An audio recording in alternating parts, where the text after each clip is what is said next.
Hello, everyone, and welcome back to Dialoguing English. The podcast where English is simple, practical, emotional, and sometimes a little awkward. Especially when food is involved. Food has a way of turning simple situations into emotional experiences. Today's episode is one that almost every English learner experiences sooner or later. The restaurant moment. A place full of delicious smells, background conversations, and menus that suddenly look much more complicated than they should. You walk in confident, and then the waiter approaches. And your brain quietly leaves the chat. Your stomach is ready, but your vocabulary disappears.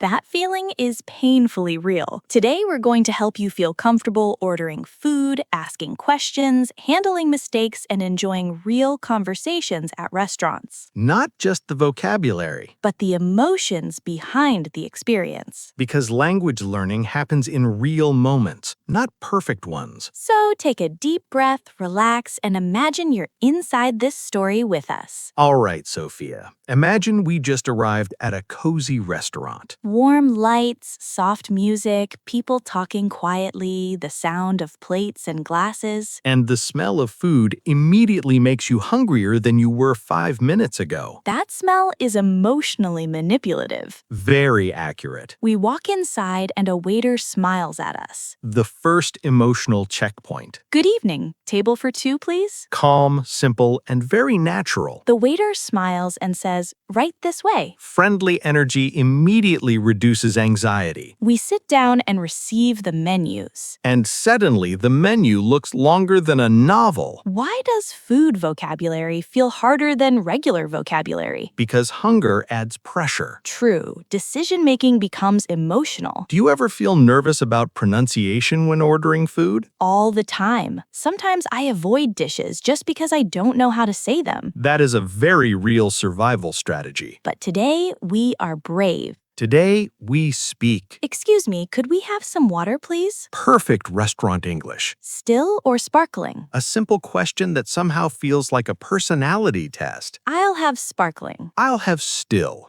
I like emotional stability in my water.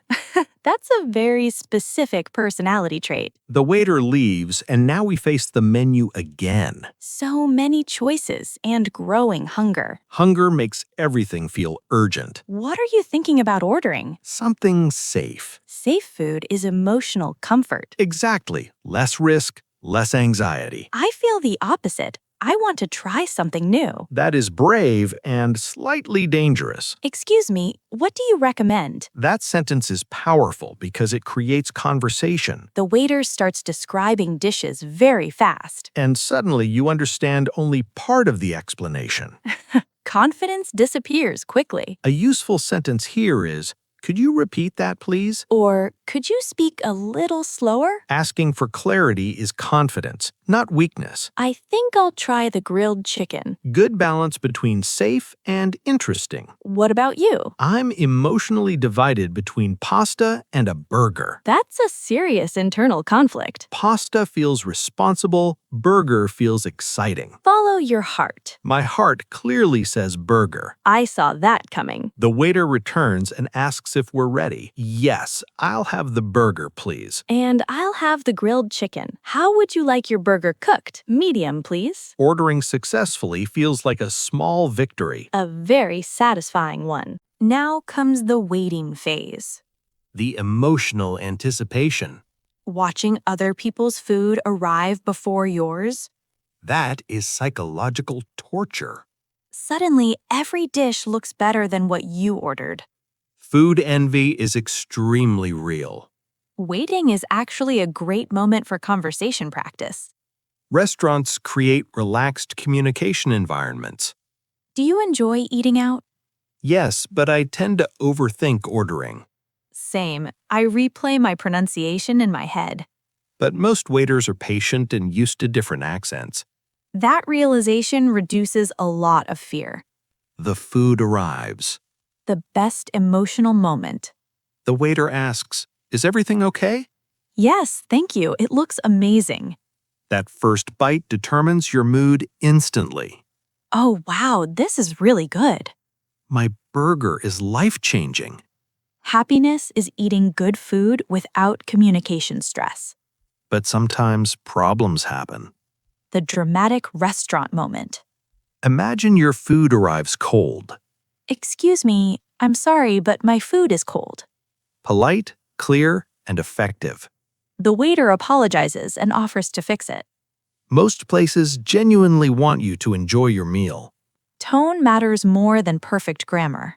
Another situation. Wrong order arrives. Excuse me, I think this isn't what I ordered.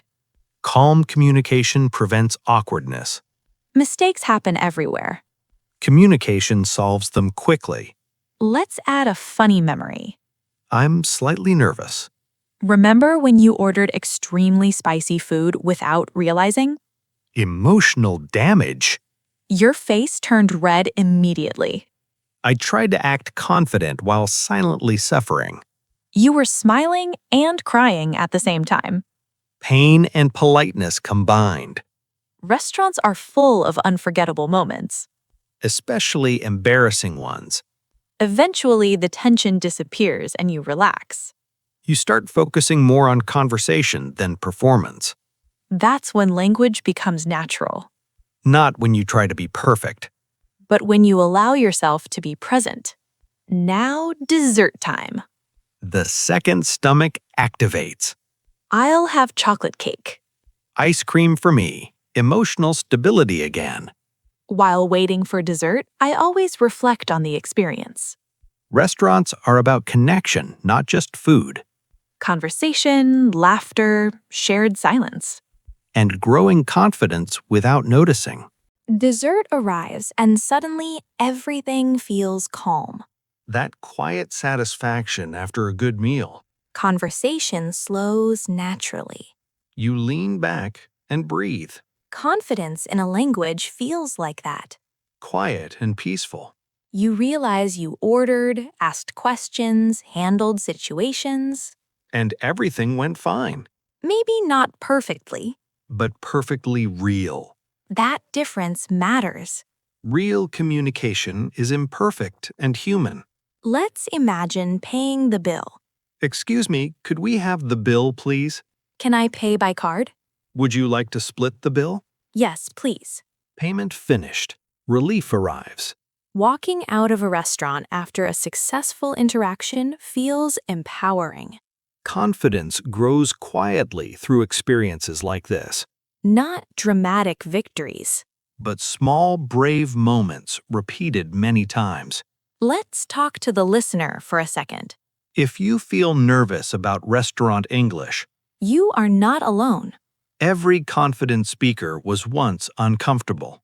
Courage comes before confidence, not after. Every imperfect sentence is progress. One day, you'll notice something beautiful. You're no longer afraid of these situations. You're simply living them English stops being a subject. and becomes part of your life. That's the real goal. Thank you for sharing this moment with us. Keep practicing, keep experiencing, and be kind to yourself. And we'll see you in the next episode of Dialoguing English. Bye, everyone. Bye.